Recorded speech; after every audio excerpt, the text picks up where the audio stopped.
गुरुद्वारे को खराब किया गया था, वहां पे वॉशरूम्स बना दिए गए थे। चाइना अगर मुसलमानों की मस्जिद जो है उन्हें वॉशरूम बनाता है, बिल्कुल। चाइना से इतना ज्यादा लोन ले रखा है कि कुछ बोलने के काबिल नहीं है। लेकिन इमरान खान साहब ने जाके वहां इतने रोने थे कि हमारी मदद कर दो, हमें पैसे दे दो। तो अब दो चार ही कंट्रीज रह गई है दुनिया में जिन्होंने अभी तक अपनी जेब ढीली नहीं की है हमारे सामने, बाकी तो सब हमें कुछ ना कुछ दे चुके हैं। जिस प्राइम मिनिस्टर ने 50% बजट कम कर दिया यूनिवर्सिटीज का, वो श्रीलंका में जाकर कह रहा है कि हम स्कॉलरशिप देंगे।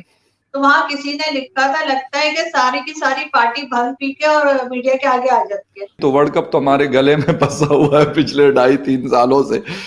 जो 92 का वर्ल्ड कप था, हम हार ही जाते तो मेरे ख्याल बहुत अच्छा होता। नहीं, यहाँ पर प्राइम मिनिस्टर टाइम नहीं देता, टाइम आर्मी चीफ साहब देते हैं। आप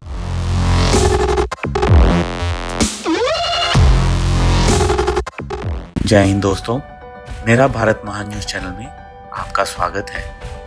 जैसे कि आपको पता ही होगा कि पाकिस्तान के प्राइम मिनिस्टर इमरान खान का श्रीलंका का दौरा हुआ, जिसमें पहले उनको श्रीलंका के पार्लियामेंट में खिताब करने का मौका मिलना था, जो कि बाद में श्रीलंका ने मना कर दिया, क्योंकि श्रीलंका की पॉलिसी है इंडिया फर्स्ट, कि भारत पहले बाकी बाद में। श्रीलंका को भी पता है कि पाकिस्तान ने हर कंट्री से भीख मांग रखी है और 2-4 कंट्रीज ही रह गई हैं जिसका उधार पाकिस्तान पे ना हो।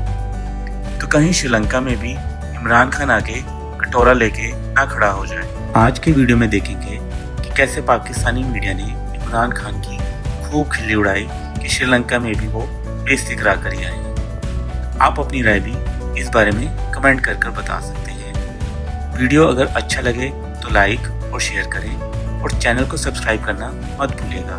जय हिंद, जय भारत। आप और मैं तो पहले भी माइनॉरिटीज के ऊपर काम करते रहे हैं और इस तरह के लोगों से वास्ता पड़ता रहा है हमारा।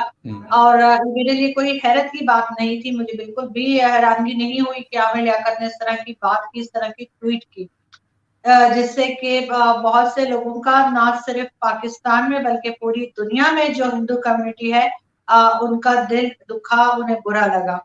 लेकिन ट्वीट को डिलीट कर देने से या माफी मांग लेने से ये बात यहाँ खत्म नहीं हो जाती। अगर यही चीज इस्लाम के बारे में किसी ने कही होती या हमारे किसी भी बड़ी पर्सनालिटी जो इस्लाम में है उनके बारे में कही होती, तो क्या ये माफी मांगने से बात को खत्म कर देते? ये कभी भी बात को खत्म नहीं करते और उस पर ब्लास्फेमी लॉ लगता, उनको जान से मार दिया जाता, उनके पूरे खानदान को जिंदा जला देते। ये गुरुद्वारे को खराब किया गया था, वहां पे वॉशरूम्स बना दिए गए थे, बताया जा रहा था, जो कि इंतहाई शर्मनाक हरकत है। चाइना अगर मुसलमानों की मस्जिद जो है उन्हें वॉशरूम बनाता है तो हमें बड़ी तकलीफ होती है, हम बड़ा कुछ कहते हैं, लेकिन चाइना को फिर भी नहीं कह पाते कि चाइना ऐसा क्यों कर रहा है, क्योंकि चाइना से इतना ज्यादा लोन ले रखा है कि कुछ बोलने के काबिल नहीं है। और आपने गुरुद्वारे की बात की, रामनिक साहब ने टैग किया था, उनका बहुत शुक्रिया। मैंने वहां पे भी उनको लिखा, मैंने रिट्वीट भी किया था और उसके ऊपर भी मैंने कोशिश की। लयालपुर फैसलाबाद जिसको कहा जाता है इंडस्ट्रियल सिटी है हमारा पंजाब का, वहां पे ये चीज थी। और इस तरह की चीजों को हमें उठाना पड़ेगा, तब जाके ये थोड़ा सा कंट्रोल में आएंगे, अदरवाइज इसी तरीके से भागते रहेंगे और ये जुल्म जो है ये खत्म नहीं होगा। बिल्कुल फखर, DGISPR ने अपनी जो प्रेस ब्रीफिंग थी उसमें कहा है कि उन लोगों के ऊपर इन्वेस्टिगेशन हो रही है जिन फौजियों ने मदद की एहसानुल्लाह एहसान को। और ये तो वो एजेंसीज हैं जिनको सालों साल ये पता नहीं लगा कि उसामा बिन लादेन यहाँ रहता था। उसके बाद हमारे जो आर्मी चीफ रह चुके हैं, सदर रह चुके हैं परवेज मुशर्रफ, उन्होंने उठ के कह दिया कि जी ये तो हमारा हीरो है उसामा बिन लादेन। तो इनसे आप क्या उम्मीद करते हैं? कल को ये उठ के एहसानुल्लाह एहसान को भी हमारा हीरो बता देंगे और उसके बाद जब हम लोग कुछ बोलते हैं तो ये कहते हैं आप मुल्क के खिलाफ बोल रहे हैं। श्रीलंका का विजिट किया इमरान खान साहब ने, उसके बाद वहां पे पार्लियामेंट से खिताब करेंगे, बाकायदा उसमें एक पैराग्राफ दिया गया था उस न्यूज के अंदर, लेकिन वो नहीं हो सका। कुछ लोग कहते हैं कि ये वहां की हुकूमत ये चाहती कि इमरान खान साहब जो हैं वहां पे शायद वो कश्मीर की बात करते या वहां के जो मुस्लिम्स के मसाइल हैं उसकी बात करते, तो शायद इसी वजह से इन्होंने नहीं दिया। लेकिन कल जो मैंने एक प्रेस रिलीज देखी तो उसमें वो कह रहे हैं कि नहीं यार ऐसा नहीं था, कोविड-19 का था। तो कोविड-19 तो पहले भी था, जब 2 हफ्ते पहले ये डिसाइड हो रहा था, कोई आज तो आया नहीं है, साल डेढ़ हो गया इसको। तो मतलब मुझे लगता है कि पाकिस्तान के बहुत अच्छे ताल्लुकात, इसमें कोई शक नहीं है, हिंदुस्तान से ज्यादा बेहतर ताल्लुक है श्रीलंका के साथ, लेकिन एक इन्फ्लुएंस उनका मतलब उसके मुल्क के अंदर एक हिंदुस्तान का बहरहाल है। तो आप किस नजर से देख रही हैं इसको? अगर हम लाइटर मूड पे करें, उन्होंने वो नहीं किया, लेकिन और बहुत सारी चीजें, बहुत अच्छी अच्छी चीजें हुई है श्रीलंका के साथ हमारी। बिल्कुल आप ठीक कह रहे हैं फखर, लेकिन प्रॉब्लम ये है कि इंडिया का चाहे इतना इन्फ्लुएंस हो या ना हो सकता है थोड़ा सा उन्होंने कहा हो कि भाई ये फिर जाएंगे और फिर ये वही कश्मीर का गाना गाएंगे, लेकिन उससे अब इंडिया को इतना फर्क पड़ना नहीं चाहिए, क्योंकि इमरान खान साहब हर जगह जाके बात करते हैं कश्मीर की, और अभी से नहीं, हमारे यहाँ सालों से हमारे हर लीडर जाके बात करता है, तो उससे कुछ खास फर्क वैसे पड़ता नहीं है। इमरान खान साहब भी अगर स्पीच कर लेते, लेकिन ये है कि लोग उनसे डरते ये हैं कि वो जाके पहले तो वो अपना सारा भाषण आपको पता ही शुरू कर देते हैं कि जी वो मैंने जो है वो शुरू किया, हॉस्पिटल बनाया, फिर जी मैंने वर्ल्ड कप जीता, फिर जी मैंने 22-23 साल स्ट्रगल की, तब जाके मैं बड़ी मुश्किलों से जो है ना टोपी ड्रामा करके मैं प्राइम मिनिस्टर बन सका।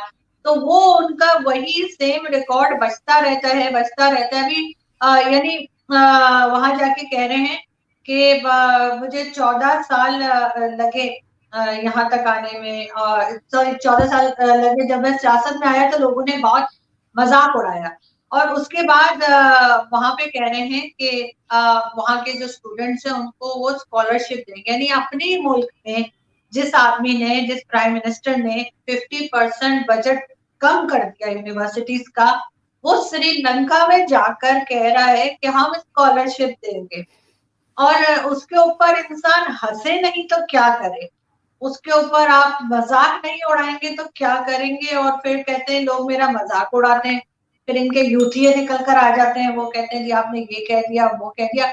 इनकी ही इन्हीं की पार्टी की जो फिरदौस आशिक अवान है, उन्होंने कल, मैं उनकी स्टेटमेंट देख रही थी, कल उन्होंने कहा कि जब से हमारी गवर्नमेंट आई है, हमने दर्जनों स्कूल, यूनिवर्सिटीज और कॉलेजेस बनाए हैं।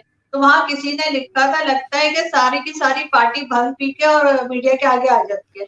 कौन सा इन्होंने काम किया एजुकेशन के ऊपर, जो ये जाकर श्रीलंका में जो है वो कह रहे हैं कि स्कॉलरशिप्स देंगे, और उनको दूसरा उनको पता है ये आएंगे तो इन्होंने कुछ ना कुछ इतना रोना गाना करना है ना, तो वो बाज लोग नहीं होते हमारे भी जानने वाले होते हैं, कभी कभी बाज दफा कुछ लोग होते हैं मिलने जुलने में, खानदान वालों में या किसी में, वो आके आपको इतना रोना रोते हैं, इतना रोना रोते हैं कि आप जेब में से कुछ ना कुछ निकाल के दे ही देते हैं।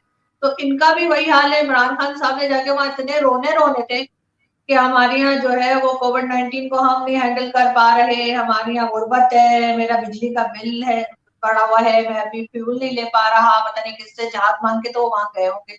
तो वो उन्होंने फिर डोनेशन मांगनी थी, जो श्रीलंका वाले नहीं चाह रहे होंगे, क्योंकि हर जगह उनकी स्पीच एक ही रहती है।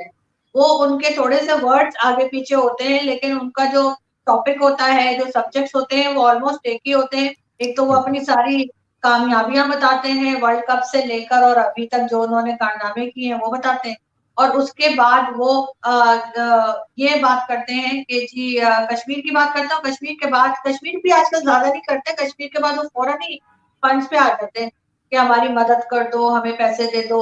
तो अब 2-4 ही कंट्रीज रह गई है दुनिया में जिन्होंने अभी तक अपनी जेब ढीली नहीं की है हमारे सामने, बाकी तो सब हमें कुछ ना कुछ दे चुके हैं। तो शायद इस वजह से उनको मना कर दिया गया, जिसको वो बिल्कुल भी, जिसका उन्होंने बुरा नहीं बनाया, ये अच्छी बात। सही, बिल्कुल सही है। अच्छा, आपने बात की ये वर्ल्ड कप की, तो वर्ल्ड कप तो हमारे गले में फंसा हुआ है पिछले 2.5-3 सालों से। जो 92 का वर्ल्ड कप था, हम हार ही जाते तो मेरे ख्याल बहुत अच्छा होता। कि भारत के प्राइम मिनिस्टर से उनके आर्मी चीफ मिलने के लिए गए, तो मोदी जी ने उनसे मुलाकात नहीं की क्योंकि टाइम लेके नहीं गए थे, और उन्होंने उनको डिफेंस मिनिस्टर के पास भेज दिया। हमारे यहाँ तो हम तसव्वुर भी नहीं कर सकते कि हमारे आर्मी चीफ पहुंच जाएं और हमारे प्राइम मिनिस्टर के से टाइम लिए बगैर, और उनके इतनी हिम्मत हो कि वो कहे कि जी मैं आपसे टाइम नहीं लिया इसलिए मैं आपसे नहीं मिलूंगा। नहीं, यहाँ पर प्राइम मिनिस्टर टाइम नहीं देता, टाइम आर्मी चीफ साहब देते हैं। अब क्या होगा, मतलब वो उल्टी बात बता रही है लोगों को। तो